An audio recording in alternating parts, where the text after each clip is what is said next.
ግራ የገባት እናት አለች። ሄደ ግንባሯን ሳሚያና እሷ ጋር አስደስታት። አላህ ፈታ ያረግላት።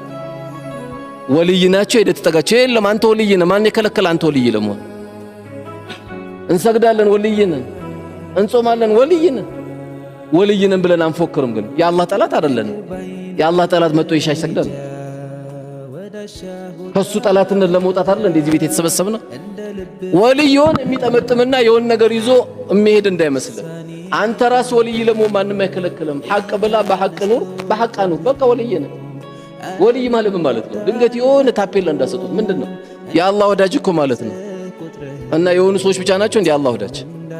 የሁሉ ጠላት ነው? ምንም ጠላት አይደለም። የአላህ ወዳጅ ነን ሁላችን።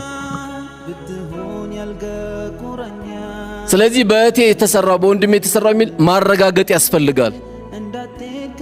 በአንድ ቤተሰብ ትንሽ ዱንያ ሲያገኙ ሲያምርባቸው